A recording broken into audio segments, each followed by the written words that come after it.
makes it.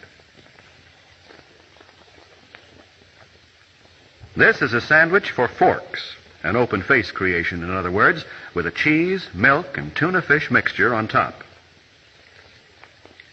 The basis will be rye bread, Mother's idea.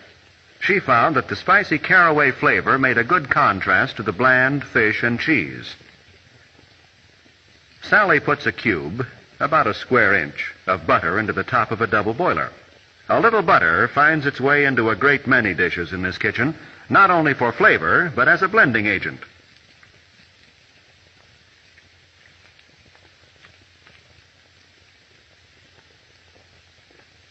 Part of the trick to entertaining unexpected guests is keeping on hand certain generally useful foods.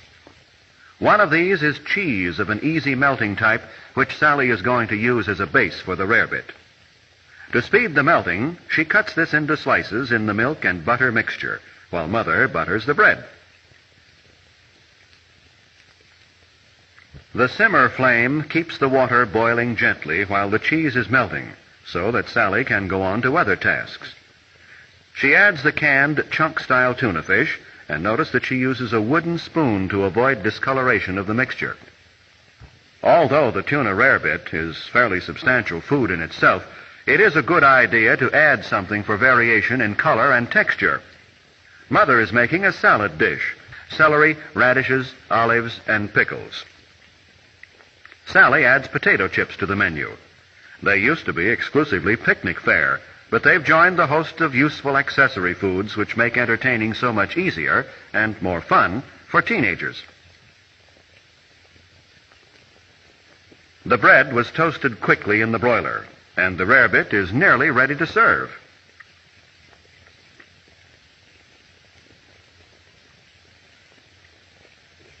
Let's see.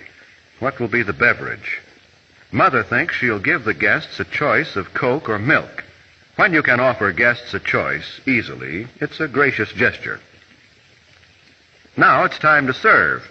2 slices of toast are neatly arranged on each plate, and the filling, or perhaps we should say covering, goes on top.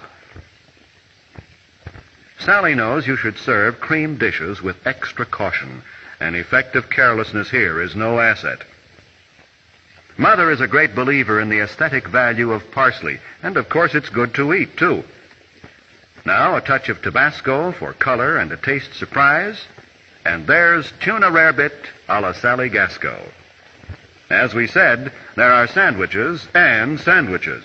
A wise young homemaker using good techniques and equipment and a little imagination can turn a sandwich